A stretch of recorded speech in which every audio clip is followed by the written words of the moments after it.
Good morning, Chautauqua. My name is Kyle Keogh, and I have the honor of serving as interim CEO of this incredible place.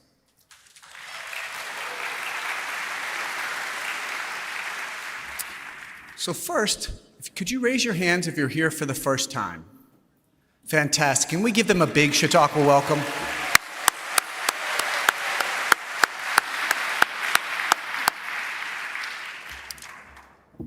We're a place steeped in a lot of history and tradition, but we also innovate a lot. So I'm really excited this week for everyone who's new here or who's been here for a long time to experience something different. Whether that's the food festival and the Battle of the Bites this afternoon that I'll actually judge, which should be entertaining considering my family questions my taste buds. But it should be an incredible week. We are a place that is not yet known for our food, but we're going to test that this week. So in addition, if you got here early, you may have heard some feedback and some other things going on with the sound. We had an audio expert come in last Thursday and Friday to in particular make sure that we could hone so that you all could hear the speakers better at 10:45. We got your feedback and we actioned it. So you should definitely experience it differently today, but either way, please give me feedback. Look forward, have a great week. If you see me around, please say hello, let me know how we're doing, and please enjoy an incredible week here at Chautauqua as we go forward. Thank you.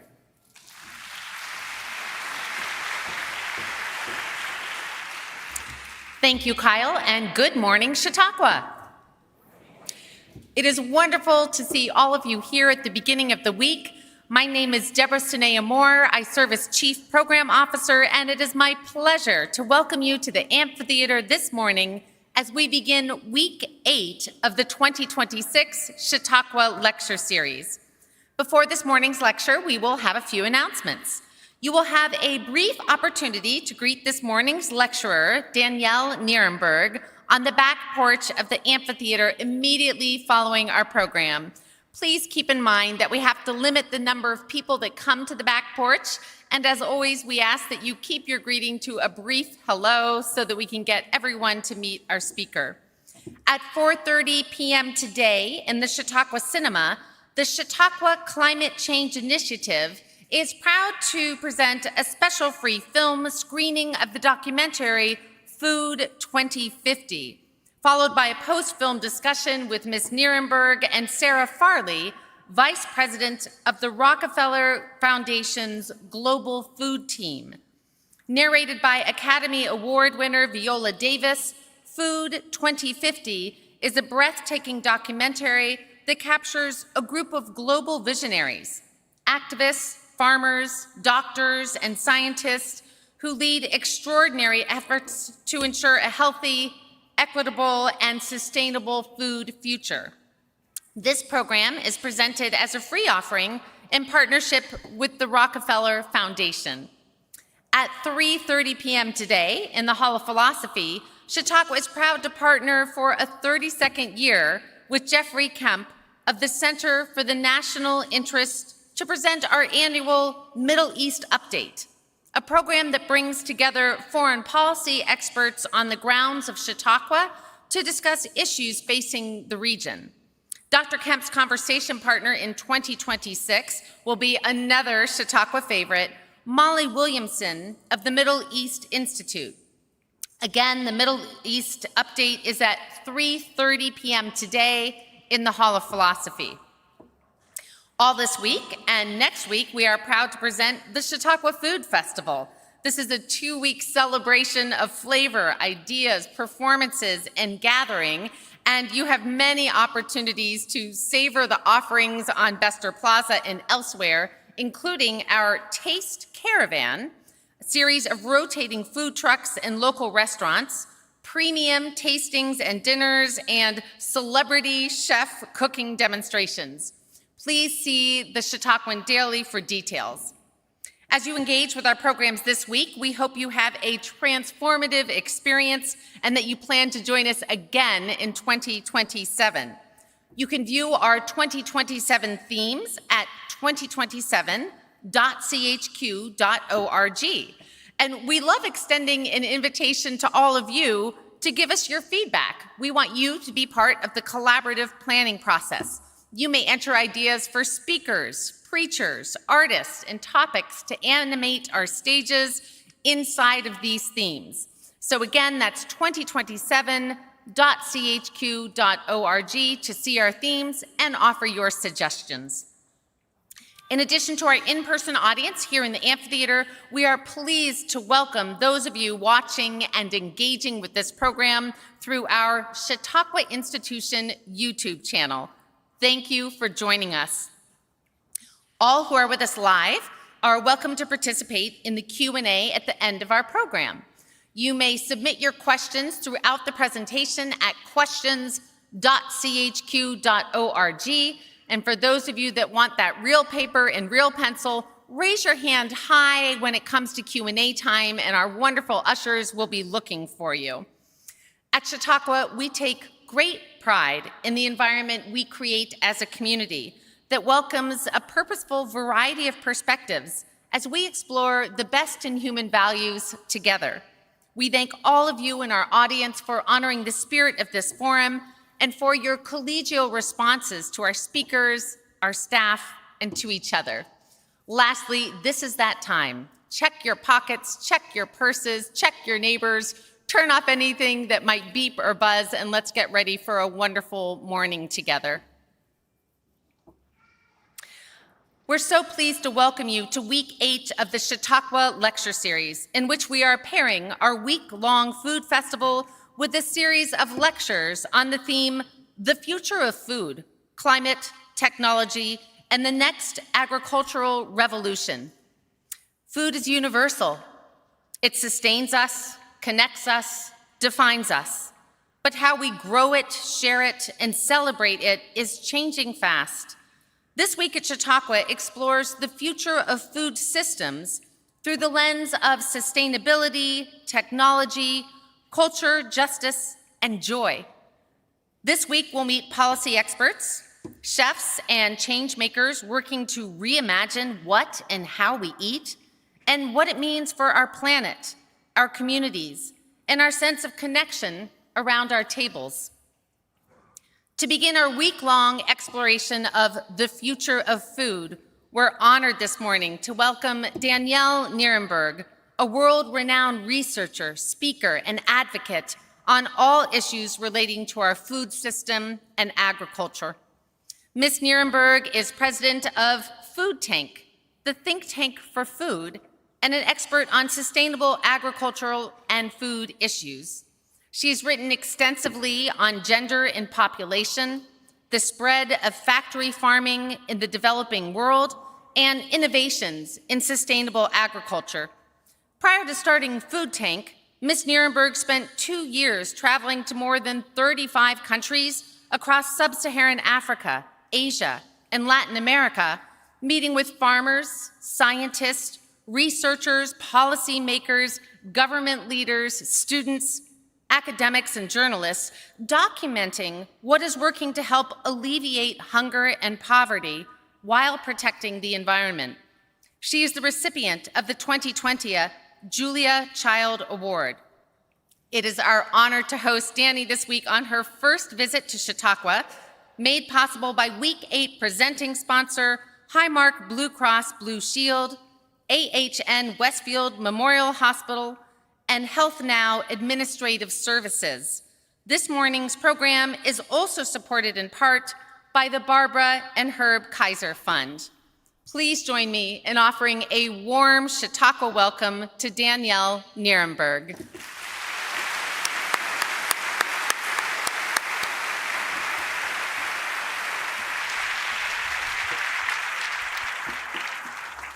Thank you all so much. I am so delighted to be here for my first time at Chautauqua. Please give yourselves a round of applause for coming out early. I know it's been raining, so thank you all for being here.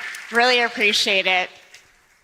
Again, it's an incredible honor for me to be here. When I was invited to speak about the future of food, climate, technology, and the next agricultural revolution, I started making a list of all of the things I could talk about: artificial intelligence, biotechnology, precision agriculture, robotics, gene editing, cultivated meat, agrivoltaics, drones, et cetera, and that list got long pretty quickly. But after roughly 20 years traveling around the world, talking with farmers, with scientists, entrepreneurs, policymakers, fishers, food workers, community leaders, I really began to realize something. One of the best ways to understand the future is to listen to the people who are already building it. That's become my work, that's become my passion over those last 2 decades. I don't invent technologies, I don't run startups, I'm a professional listener. And after thousands of conversations across dozens of countries, I've come to believe that when very different people begin arriving at very similar ideas, we're witnessing more than coincidence. We're seeing the early signs of transformation. And that perspective that I want to share today comes from those decades of listening. One of the most important lessons I learned came from a visit to Zambia for a research trip. Several years ago, I visited an organization called Zasaka in the city of Chautauqua, and I use those air quotes because it's more like a big village than a city. What they were doing wasn't particularly flashy. They weren't using AI, they weren't building robots, they weren't launching million-dollar businesses. Instead, they were helping farmers gain access to things like corn grinders, nut shellers, solar lamps, and water pumps.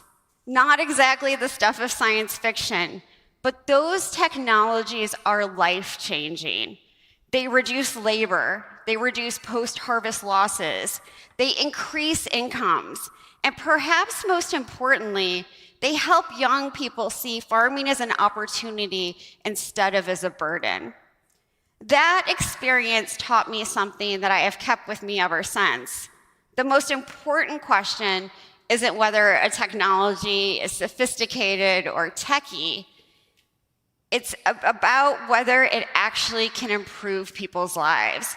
And that's why when I think about the future of technology, or the future of agriculture, I don't start with technology, I start with people.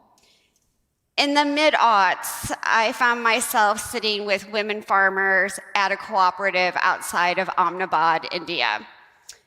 They are members of the Self-Employed Women's Association, which is one of the largest unions in the world with about 3.7 million women members who are part of India's informal sector. Sewa helps them build their own economic empowerment. So I spent the day with these women, asking them questions, and essentially interrogating them, following them around with my notebook. I asked about their crops, I asked about nutrition, about soil health, about their husbands, about their children, about climate change, and about markets. But what I most remember about that trip and those conversations is what happened after I closed that notebook. The women started asking me questions, and this still gives me chills when I talk about it. They wanted to know what women farmers in other parts of the world were doing to improve soil health. How were they adapting to climate change? How were they dealing with their husbands? How were they creating opportunities for the future of their children? How were they improving nutrition? These women in India weren't waiting for someone to come save them. They were already experimenting, already innovating and sharing knowledge. They didn't need anyone to invent solutions for them. They needed people willing to listen to the solutions that they were already creating.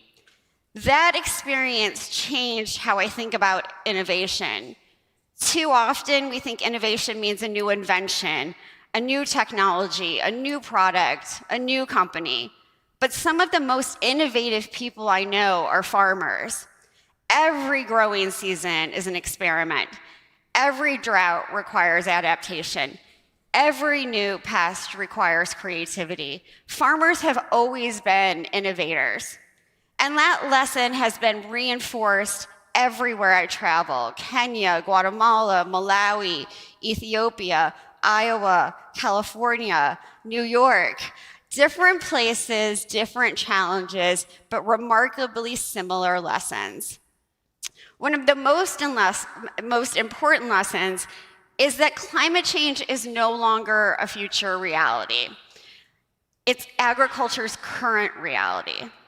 When I was in high school, climate change was discussed as something that was looming on the horizon. Today, farmers and all of us are living it. Extreme heat, drought, floods, changing rainfall patterns, biodiversity loss, new pests and new diseases, increasing uncertainty. And climate change isn't occurring in isolation. It's colliding with conflict, it's colliding with public health challenges, with biodiversity loss, with economic volatility, and political instability. One of the most difficult conversations I've ever had was last August around this time in Ethiopia, and I was talking about the impact of the dismantlement of the US Agency for International Development. Keep in mind as I tell you this story that the most common job in the world by a large margin is farming. And most of the world's farmers live in the global south. For better or for worse, many of the governments in the global south developed agricultural policy systems that had become intertwined with foreign assistance from wealthier countries, including the United States. This had very serious implications when the global system of official development assistance, which had been stable for the entire lifespan of many of these countries, went through upheaval. And I should say it was a really unsystematic upheaval, and that was done by Doge. The people I met working in Ethiopia with the Terapeza Development Association in the Western Highlands of the country described the consequences of the dismantlement of USAID as immediate and disastrous. Programs disappeared, support systems vanished, safety nets evaporated. And Terapeza is an organization that works with farmers to improve sustainability in their agricultural practices. And they told me that communities in Ethiopia and elsewhere that had spent years building resilience suddenly found themselves facing enormous uncertainty. It's projected that cuts to US aid could result in more than 14 million additional deaths by 2030, including 4.5 million children under the age of 5. Sorry.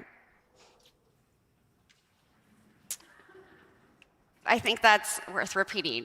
The cuts to USAID could result in more than 14 million additional deaths by 2030, just a few years from now, including 4.5 million children under the age of 5. And that's heartbreaking to me, and I'm sorry for getting emotional, but every time I read that sentence out loud, I think it is so stark and so devastating. And the consequences of the dismantlement of USAID are already being felt. Former USAID staffers have estimated that roughly 700,000 people have already died in the months following the abrupt dismantling of life-saving USAID-supported programs. Over several decades, these programs helped prevent an estimated 91 million deaths. So that is decades of progress, trust, expertise, relationships, real infrastructure that was essentially discarded almost overnight. The death toll is definitely heartbreaking, but it's only the part that we can count. The life-saving foreign assistance that was spent on medicine, healthcare, and humanitarian relief gets the most attention, and it should. But the funding that was terminated also included policy support, data collection, capacity building, and analysis that were all instrumental in the ongoing work of building a world in which people have the opportunity to thrive and contribute to society. And I just want to be clear, and again, I'll use air quotes here, foreign assistance was never about charity or unreciprocated gifts to the world. These funds were essential for supporting democracy and the development of governments and societies that were compatible with American values around democracy and our founding beliefs about the inalienable rights of all people all over the world.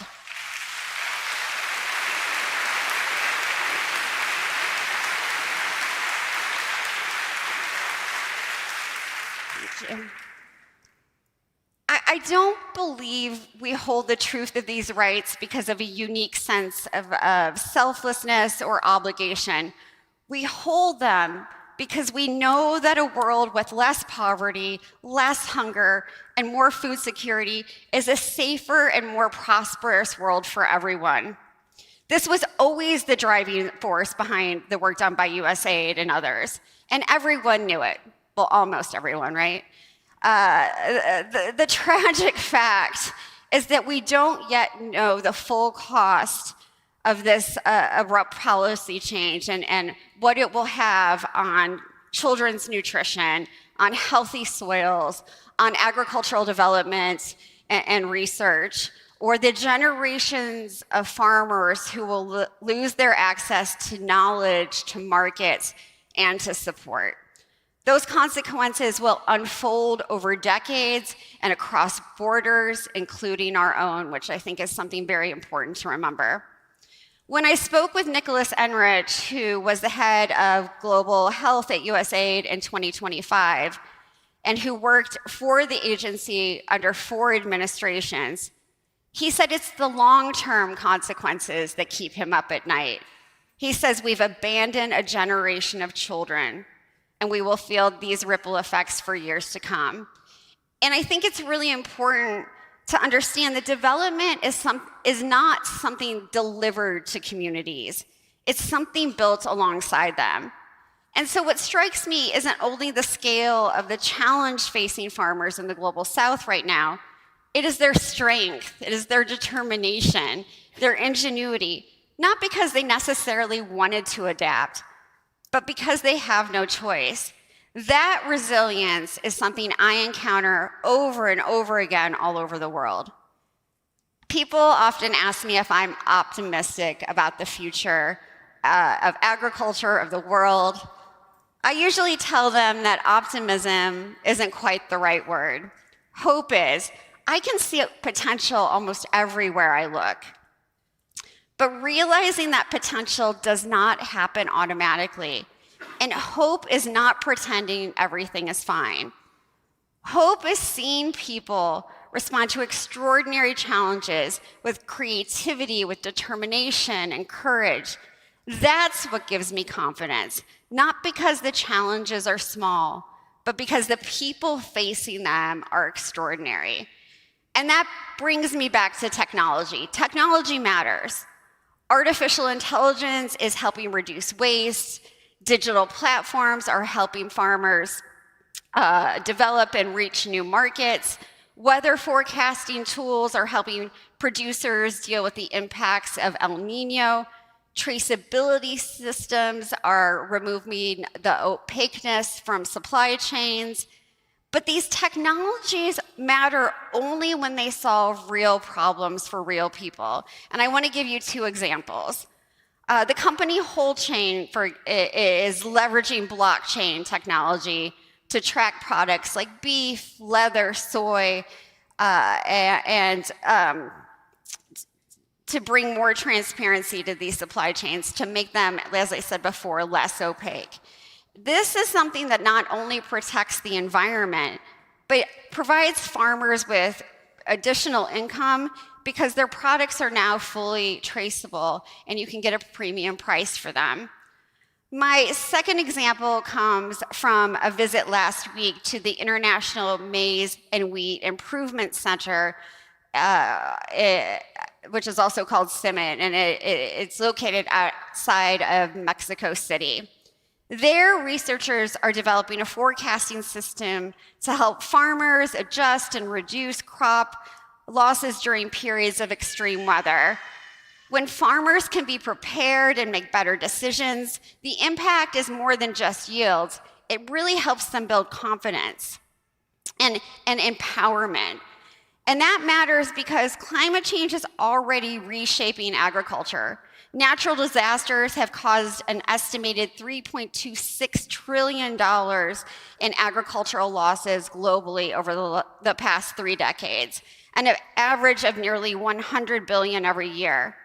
When farmers have better information, they don't just protect yields, they gain something so much important, and that is the confidence to make better decisions every season. These tools matter, but I think we sometimes ask the wrong questions. The question isn't whether technology is good or bad. The question is whether it solves a real problem, whether it is accessible, whether the people most affected by the problem have a role in shaping the solution. Neither technology or tradition will get us where we need to go. The most exciting innovations that I've seen combine the best of both: ecology and technology, innovation and wisdom. People often ask me whether I'm excited about AI. I am.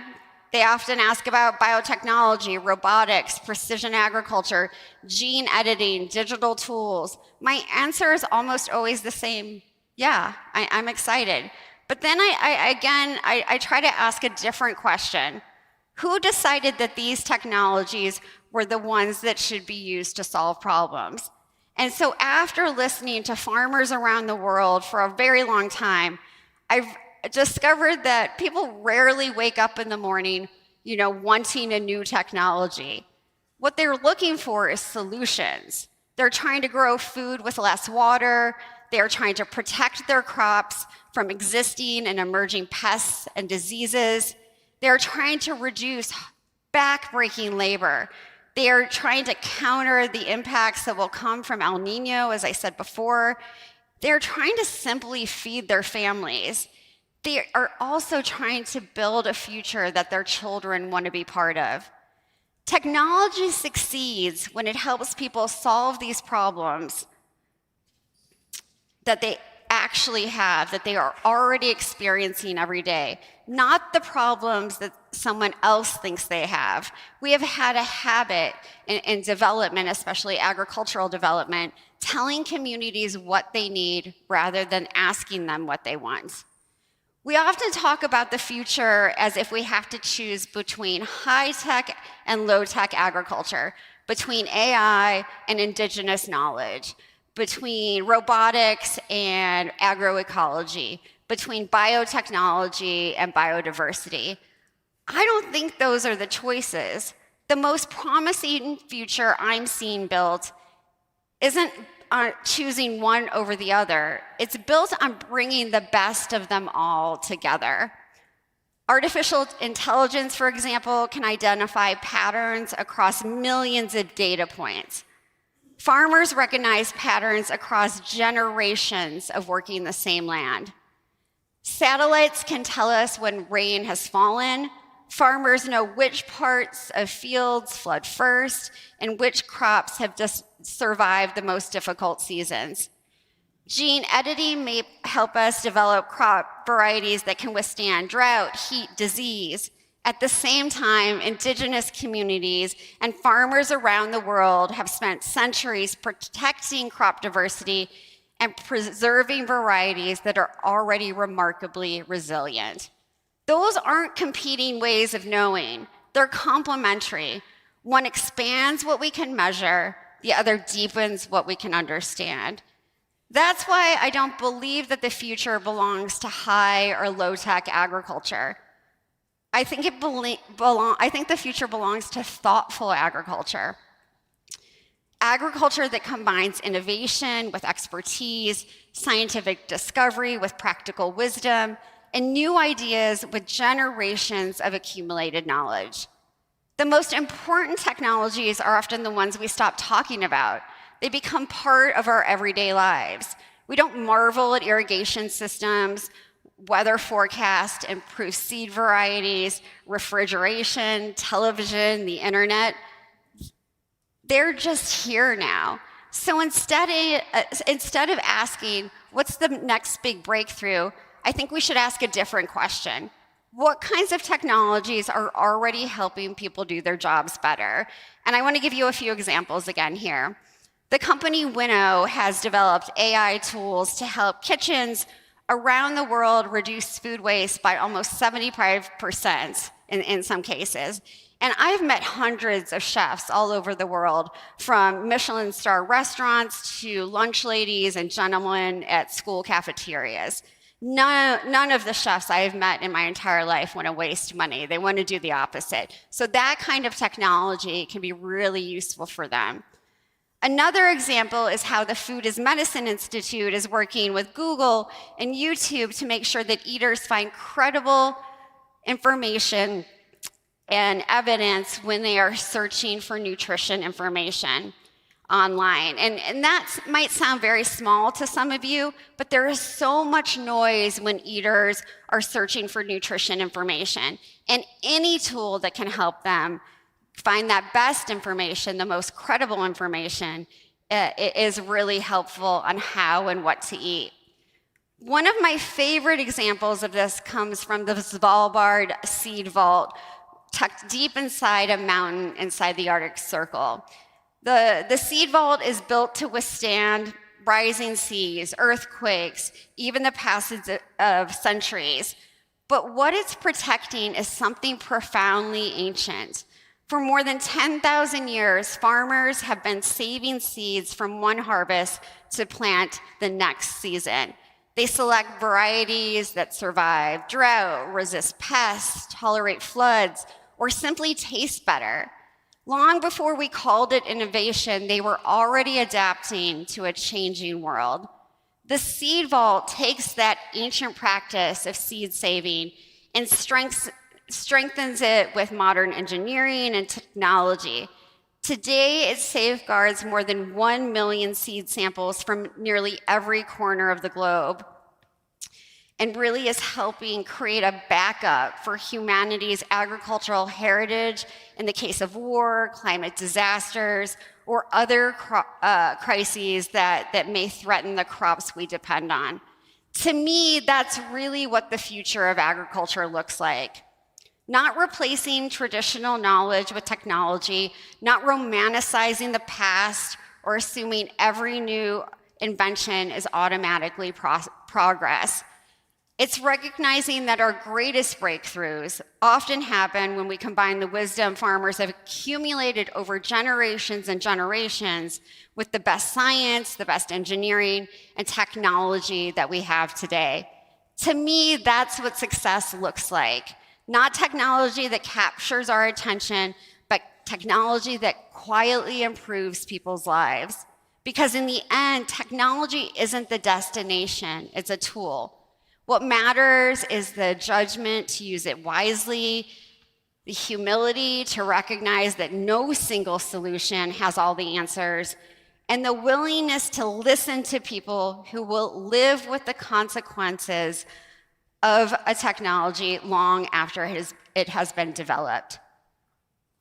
We spend a lot of time talking about the future and what the foods of the future will look like. But some of the foods of the future may actually be foods we've forgotten. Things like millets, sorghum, amaranth, cowpeas, tepary beans, spider plant, bitter melon, taro, nopales. Foods that have nourished communities for generations. And I need to point out here that these are delicious foods.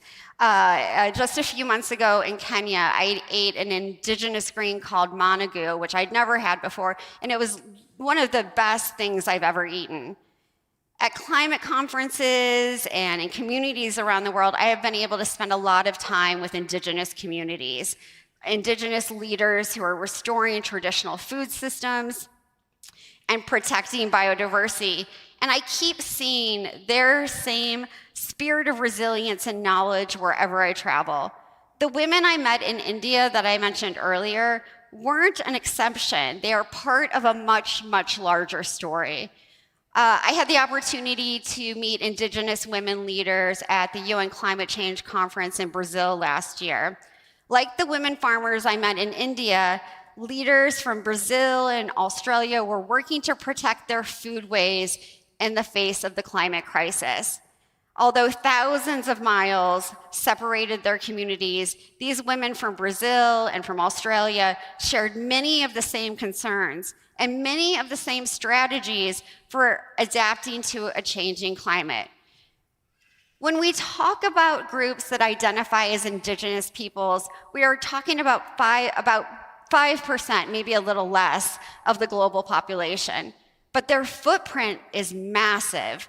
They protect a quarter of the world's land surface and the most biodiverse ecosystems that we have left on Earth. They have achieved this because their cultures treat nature as a partner, not just as a resource. Traditional foods are often described as relics of the past, but I truly, truly think that they are the foods of the future. They're resilient, they're nutritious, and as I mentioned, they can be really, really delicious, and they are adapted to local environments. They also remind us that innovation doesn't always mean inventing something new. Sometimes innovation means recognizing the value of something we've overlooked. Innovation can mean going forward by going back. Another group helping us understand the future of agriculture is young people, and we need them now more than ever. Agriculture, unfortunately, has an image problem. Around the world, too many people see agriculture and farming as back-breaking work with little economic opportunity, limited career advancement, and few reasons to stay in rural communities.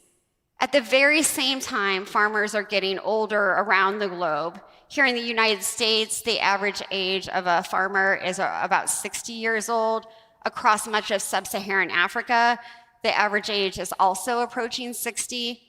So at exactly the moment when we need more farmers, fewer young people see agriculture as part of their future. And I think that's a tragedy, because agriculture today is so much bigger than how most people think about it. Yes, we need people growing food, but we also need plant breeders, we need soil scientists, engineers, veterinarians, economists, entrepreneurs, storytellers, investors, chefs, policy experts. Food is connected to everything, which means agriculture has become one of the most intellectually interesting and important fields anyone can work in. I am not trying to romanticize agriculture or farming. It's hard work. It's financially risky. And too many beginning farmers still struggle to gain access to land, to capital, to markets, to healthcare, to paying off their student loans. But I've also met an extraordinary number of young people who left comfortable careers because they wanted work that mattered. Some became farmers, others became scientists or advocates, researchers, entrepreneurs, investors working across the entire food system. They aren't running away from opportunity, they're running toward purpose. Nearly 20 years ago, I met a young man in Uganda named Eddie Mukibi, and this was about 2009. He had started a project called Developing Innovations in School Cultivation, or Project DISC. At the time, he was helping students understand the importance of traditional foods and local agriculture. He wanted young people, these students, to see agriculture not as a form of punishment or a last resort career, but it's a pathway to community empowerment. When I met Eddie, he was working with fewer than a dozen schools, but making real impact in Uganda. That idea that he formed in Uganda has now become the 10,000 Gardens in Africa project at Slow Food International. And this program helps schools and communities preserve and not just traditional foods, but provides economic opportunities for farmers to supply foods to local schools and create that locally grown nourishment for school meals. Today, again, about 20 years later, Eddie is the president of Slow Food International, changing how eaters all over the world think about food and amplifying the role of small farmers and other food producers. And I am always in awe of him and continually just inspired by the work he's doing. Eddie's story reminds me that young people aren't future leaders. They're leaders right now. They're launching businesses, building movements, influencing policy, reimagining what agriculture looks like, and often doing so with greater urgency than older generations like mine. The next agricultural revolution will not happen without that spirit of young people. And just like youth, the future of agriculture will be led by women. The same is true all over the world. Globally, women account for about 43% of the agricultural workforce. In some countries, they account for nearly 70% of all farmers. They're not just farmers' wives, they're farmers. And they continue to face barriers, unfortunately, to land ownership, to financing, to training, less access to higher quality land and decision-making power. And yet, I've seen repeatedly when women can gain access to resources, entire communities benefit. Children are healthier, families are more food secure, economic opportunities expand, soil health improves, communities become more and more resilient. The Food and Agriculture Organization of the United Nations estimates that if women had the same access to resources as their male counterparts, they could raise yields by about 20 to 30%, and the number of hungry people in the world would be reduced by as many as 150 million people. And I want to repeat that. If we invested in women, we could reduce the number of hungry people by 150 million people.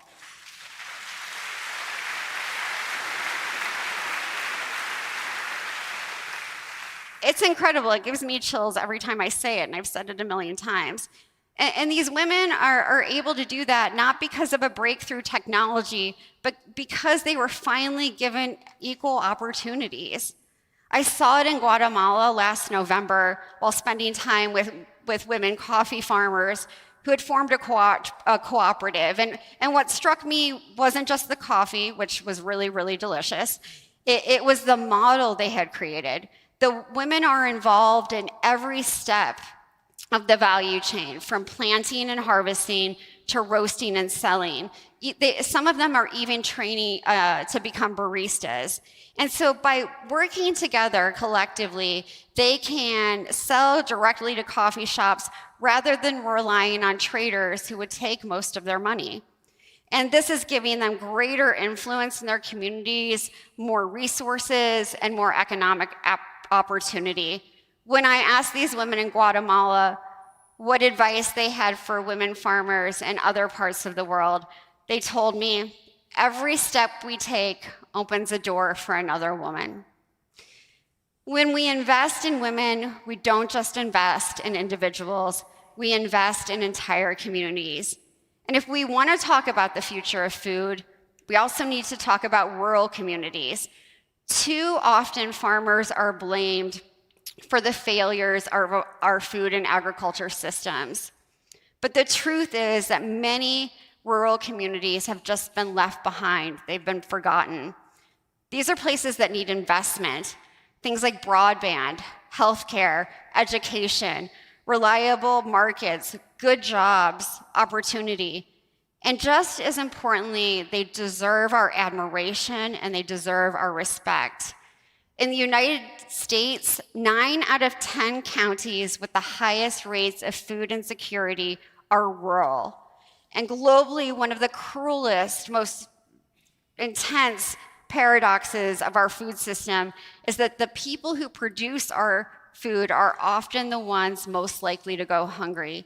Hunger and food insecurity are highest in rural areas where millions of farmers, farm workers, and their families struggle to feed themselves. When we're talking about rural communities, we're talking about the need for restoring dignity. The conversations that I've had with farmers around their kitchen tables or in seed stores deserve the same respect as conversations with Nobel laureates or head of state. And I know that because I grew up in a town called Defiance, Missouri. And at the time I lived there, it was about 300 people. I was surrounded by farmers. My parents weren't farmers, but I was surrounded by farmers. And to be completely honest, when I was younger, I didn't appreciate these farmers very much. And I wrote about this in a book several years ago called Letters to a Young Farmer. In my letter, which was one of about 40 from different food and agriculture experts, I admitted something that still makes me cringe today. Growing up, I didn't think farming was particularly interesting. I didn't imagine I would spend my career talking to farmers all over the world, but life has a very, very funny way of changing your perspective. As a Peace Corps volunteer after undergrad, I began spending time on farms in the Dominican Republic. I wasn't just talking to farmers, I was walking in fields, listening to conversations about weather, markets, soil, pests, children, debt, hope, and uncertainty. And somewhere along the way, I realized I had completely misunderstood what farming actually is. Yes, it's very, very hard physical work, but it's also science, it's entrepreneurship, it's ecology, it's economics, it's problem solving. Every growing season is an exercise in observation, adaptation, and decision making. The more farmers I meet, the more I get that respect for what they do every single day. And honestly, the more embarrassed I become that I hadn't understand that earlier. If I could go back to my 16 or 18-year-old self, I'd probably shake her right now. I know how hard these farmer folks work, and I know they often feel overlooked. Farmers should not simply be recipients of research. They should be partners in research. They shouldn't simply be expected to adopt innovations. They should help co-design and co-create them. The future of food will not be built without rural communities. It has to be built with them and alongside them. So what does the next agricultural revolution look like? It will be defined by more than a single technology like AI or biotech. These and other innovations are at most partial solutions. I think the future of food will be defined by our ability to bring together the best of what we already know, the knowledge of farmers, the insights of scientists, the wisdom of indigenous communities, the creative capabilities of young people, the leadership of women, and the power of technology when applied thoughtfully and responsibly. The next agricultural revolution should not do more than simply produce more food. We've become very, very good about producing enough calories and filling people up. We haven't been good at nourishing them. The challenge now is building food systems that sustain people and the planet, food systems that improve health, that restore biodiversity, food systems that create economic opportunity, and food systems that strengthen communities and increase resilience. One of the concepts I find most exciting is something called true cost accounting. Right now, the world consumes trillions of dollars worth of food every year. but the hidden environmental, health, and social costs associated with that food are even greater. The Rockefeller Foundation has determined that while American eaters spend about $1 trillion on food every year, the true cost of our country's food system is nearly 3 times that. Ironically, true cost accounting isn't just a different way to count the costs. It's a different way to think about where our food comes from and how it gets to our plates. What if we measured success differently? What if we valued nutrition? What if we valued human health? What if we valued biodiversity, worker well-being?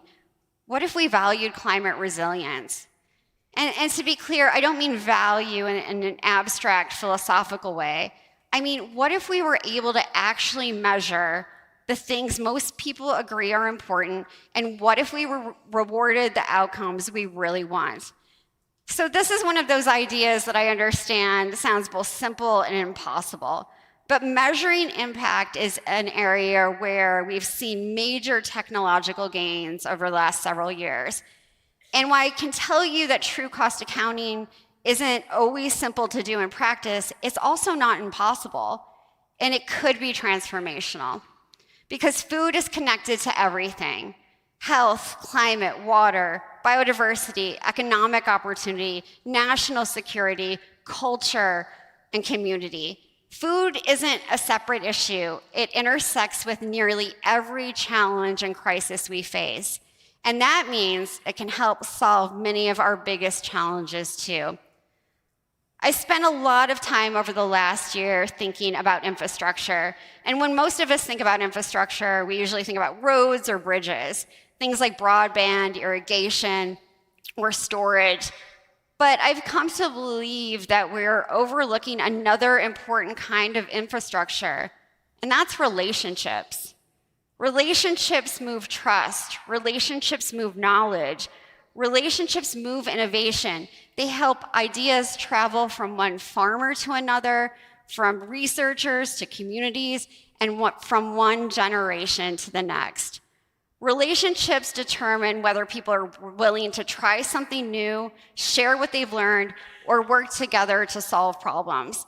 That's one of the greatest lessons I've learned from reporting on the dismantlement of US aid. The greatest loss was not funding. It was decades of relationships, trust, and institutional memory built among farmers, scientists, extension workers, local organizations, farmers, and communities. Funding can be restored. Trust takes much, much longer. If you remember one thing from what I've said today, I hope it's this: the future of agriculture won't depend only on technologies we invent. It will depend on the relationships we build and our willingness to listen to one another. Because that's how innovation spreads. That's how communities become more resilient. And that's how we build food systems that truly nourish both people and the planet. When I look around the world today, I see solutions emerging everywhere. Women building cooperatives, indigenous communities protecting biodiversity, healthcare providers recognizing food as medicine, policies preventing food loss and food waste, businesses rethinking supply chains, young people demanding a different future, farmers restoring soil health. None of these efforts alone will transform the food system, but together they can, and I often describe this process as mass incremental change. Transformation rarely arrives all at once. It happens through thousands of actions that build on one another. A farmer adopts a new practice, a researcher shares a scientific breakthrough, a school starts buying food locally, a company challenges and changes its sourcing, a policymaker passes legislation, a young person decides to pursue a career in agriculture. Individually, these actions may seem very small, but collectively, they can change the world. By listening to one another, these ideas can be grown, and being open to different ways of thinking and doing, we can develop the deep relationships that are needed to transform our food and agriculture systems together. This is the agricultural infrastructure that will allow these solutions to take root. And perhaps that's the most important lesson I've learned over the last 20 years. I continue to date myself. Why would I do that? The future of agriculture is not something that happens to us. It is something that we are creating every day. Through the choices we make, the policies we support, the technologies we develop, the innovations we fund, and the people we choose to listen to. I've said many times this morning that we're facing multiple crises: the climate crisis, biodiversity loss, our public health crisis, but we're also living in a moment of enormous possibility. The good news is that we still have time. We still can build food and agriculture systems that are healthier, more just, more resilient, and more nourishing. I've become convinced that the future is not primarily a technology problem. It's not primarily a production problem. It's a relationship problem.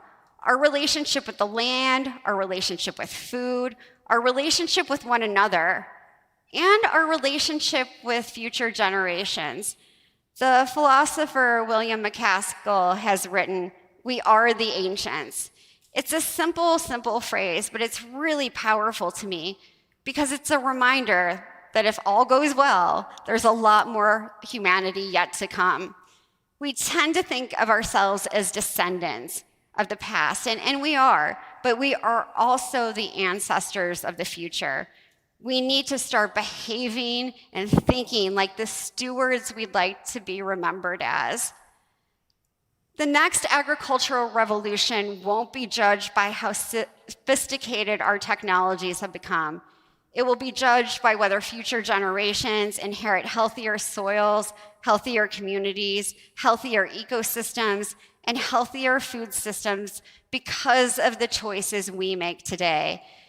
And again, after more than 2 decades of traveling the globe, I feel really hopeful, not because I think someone is coming to save us, but because I've seen what people are capable of when they are trusted, supported, invested in, and really connected to one another. The future of food is already being built. Technology matters, certainly. People matter more. Relationships make both possible. Our responsibility is to make sure the people building it have the resources, opportunities, and respect they deserve. Thank you all so much for being here today. I'm happy to take any questions.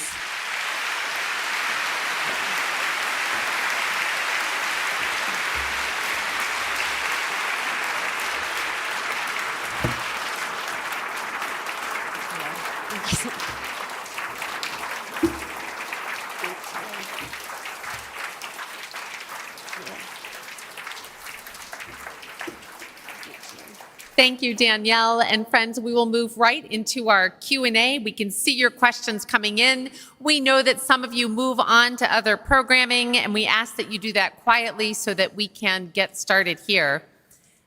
As a reminder, you may enter your questions at questions.chq.org and raise your hand high if you would like paper or pencil brought to you. Asking again just for quiet as you leave. All right, Danny, I wanted to start with the video loop that we were seeing. We've been seeing a video loop, I believe, from Food Tank throughout your remarks. Could you speak a little bit about what we've been seeing? Yeah, that's the ground truthing that I've been doing over the last year. There was Kenya and Mexico in those videos, and really showing, what farmers in the face of so many challenges are how they're innovating, how they continue to build that resilience. And we're really proud of the filmmaking that Food Tank has decided to do over the last year. This was the first year that we produced our first short documentary called Irish Farmers, A Love Story. My co-founder lives in Ireland, so we followed 3 extraordinary women who are expressing their love of land, love of community, and really the love of connection. So filmmaking, we're going to see a lot more of that for Food Tank. Thank you for that. I'm seeing people respond to your mention of young people being so much of the future. And this listener asks, can you speak to what so many of our universities and college agricultural programs are doing to not only assist our own country, but other countries as well?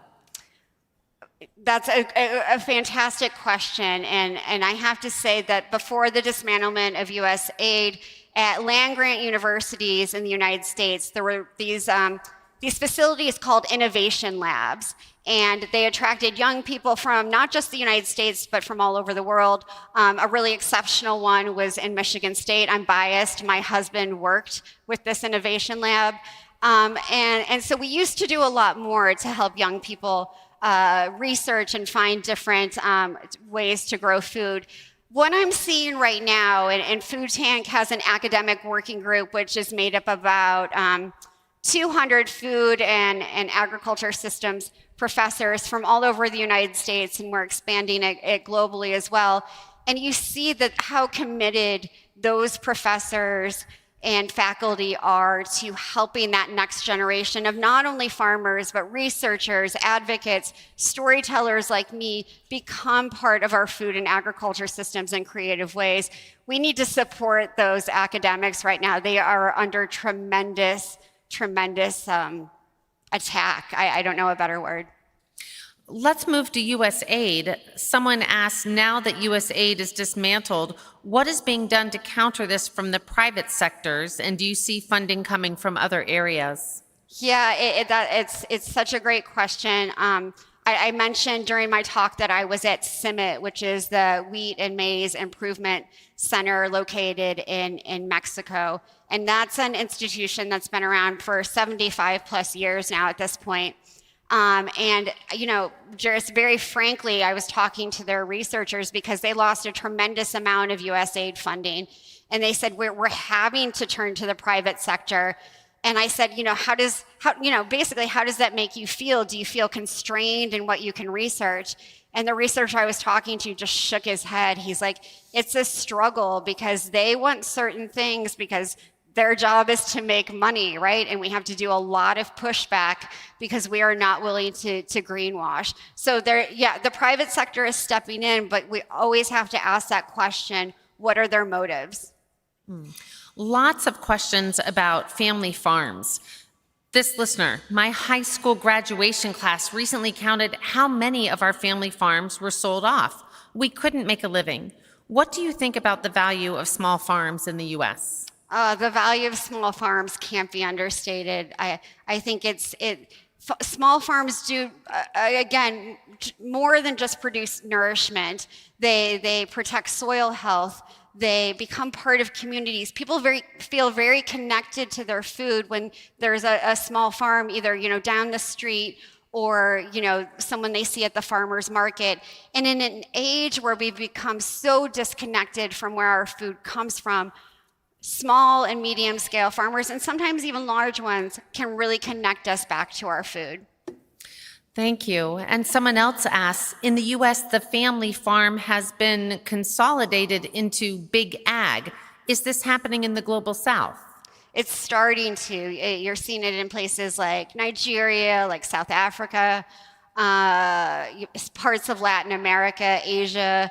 It's happening all over, and I think it's something to not be fearful of, but something to keep in mind, especially as we enter, our election cycles, the midterms. Think about these things. Ask questions if you can. How your representatives or the candidates who are running think about that future of agriculture.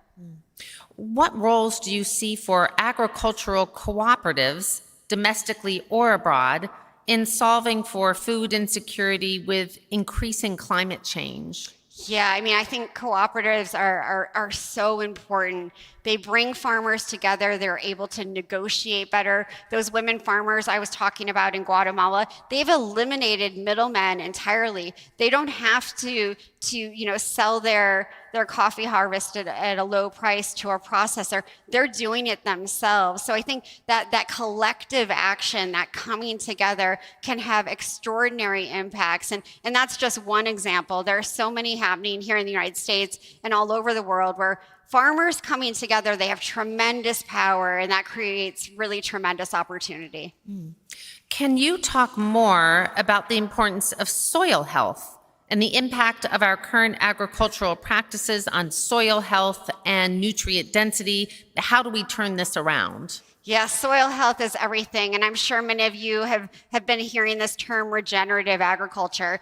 In the past, our industrial, our conventional farming practices have been very extractive. They don't put a lot back. What regenerative agriculture can do is restore nutrients to soils and keep them there through things like cover cropping or rotational grazing, reducing or eliminating artificial pesticides and fertilizers. So there is a movement towards that. We have all these geopolitical challenges that are, actually helping accelerate the transition to more regenerative practices, because a lot of farmers are simply not going to be able to afford artificial fertilizer anymore. And, a lot of them will suffer. That these abrupt changes really, really have devastating impacts on farmers. Could you say a word about meat production? One person asks about the lack thereof in the Southern Hemisphere, and one person asks about it in the U.S. Helpful, destructive? Could you spend a moment on that? Yeah, it depends. I fully believe that we have to have mixed crop livestock systems if we want to create that regenerative agriculture system that's so important. And by that I mean, animals can do so much for the land. They can, through rotational grazing, eliminate pests. They fertilize the soil. You can collect that manure and fertilize your crops with it. They can be very money saving. For a lot of farmers, not just in the global south, but often here, livestock can act as an insurance policy, something you can sell in a time of crisis. If your kid gets sick, or you can't pay school fees, that kind of thing, they can be sort of and my vegan friends hate this, but they can become a walking credit card. Livestock can become a walking credit card. So it's really important to have mixed crop livestock systems. Coming back to USAID, although USAID's demise was rapid, there are some programs that have gone to the State Department. Can you discuss any good relationships? For instance, programs the U.S. Department of Agriculture is doing, as well as what the UN is doing. Someone is really pointing out that there are foreign farmers the U.S. is helping. That is correct. A little bit of funding is coming back through the State Department. I will say on the USDA front, I'm highly disappointed in what Secretary Rollins has done over the last 18 months.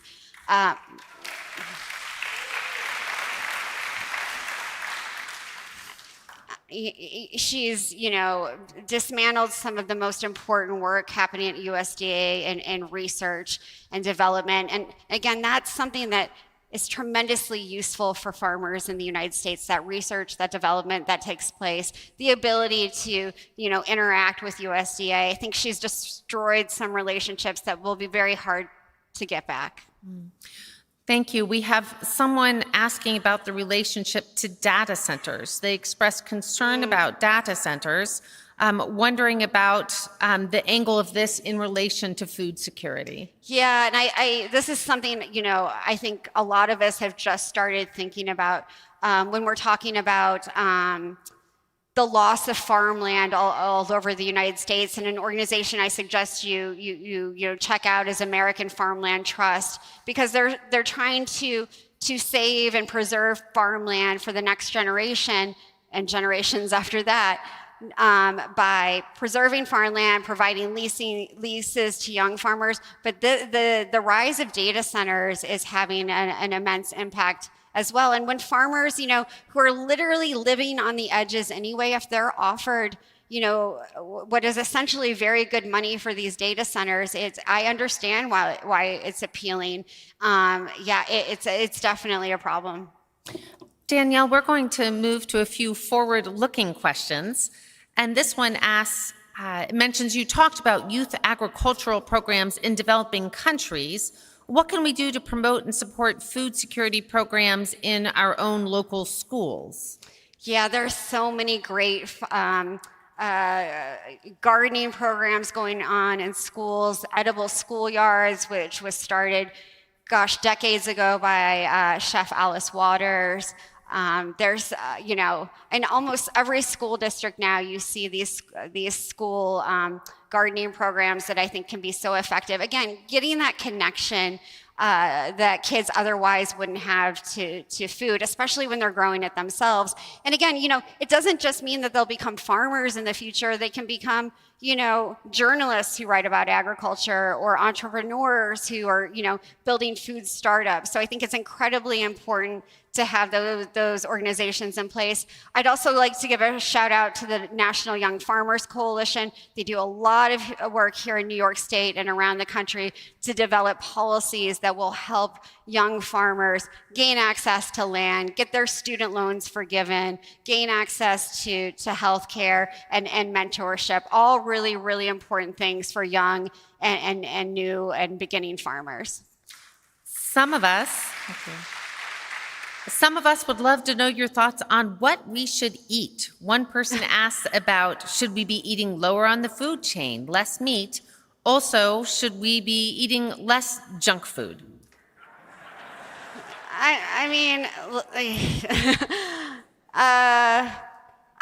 Here's the thing. Food is such a personal issue. I have the luxury, as I know many of us in this auditorium do, to eat whatever I want. I can choose to be meatless one week and keto the next, right? I think eating lower on the food chain, definitely cutting some red meat out of your diet, practicing those meatless Mondays are effective strategies. I don't think I can be too prescriptive here.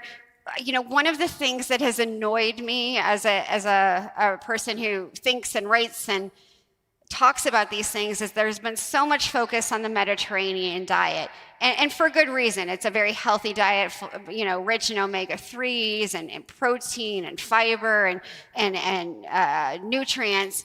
But I also think we should be thinking about culturally relevant foods. What's the diet that's most appropriate? I live in Baltimore. What's the diet most appropriate to my neighbors? In some cases, it will be, rice and beans or collard greens and ham hocks. And I think it's just trying to practice moderation. When we call any food bad, this is at least what my nutritionists and registered dietitians tell me, that it makes things worse, not better. So do things in moderation. None of these, if you eat some Doritos, it's not going to kill you. I can sense the relief already. So in our final minutes, we have so many questions that are about what next and what we as individuals can do. So I'd like you to close on an open-ended question about, as we enter this week on food and sustainability, and also as we get ready to move back to our homes, what words would you leave us with that we as individuals can do, or as individuals within community? Yeah, I'll start with something sort of abstract, but I think is important during these very uncertain political times. I think it's incumbent upon all of us to become citizen eaters. And what I mean by that is making our choices at ballot boxes, whether it's a presidential campaign or for school board president, to ask questions about food, to understand if your local school is procuring food from regional and local farmers. That's something that can be highly transformational in cities and suburbs and rural areas. So becoming a citizen eater, having that in mind when you make choices about who you're going to vote for, or if you happen to be able to meet them, asking them some questions about food and agriculture, hunger, food insecurity, I think is really important. On a very granular level, food. I didn't talk much about food loss and food waste in my talk, but we're wasting roughly 30% of all the food we grow, and so we're not only wasting soil and inputs and seeds, etc. We're also losing the love that farmers put into growing food. And I've met a lot of farmers. They all have that love for growing. And so I think it's thinking about your own food choices at home. Most food waste, contrary to what most of us believe, happens in our households. So it's thinking about how you buy things differently. It's thinking about how you use your freezer more efficiently.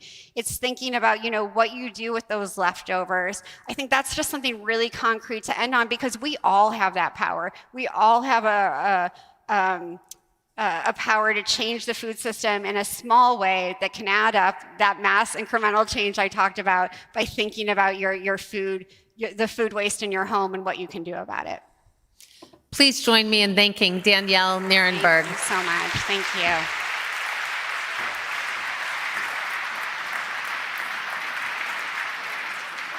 Thank you so much. You were good.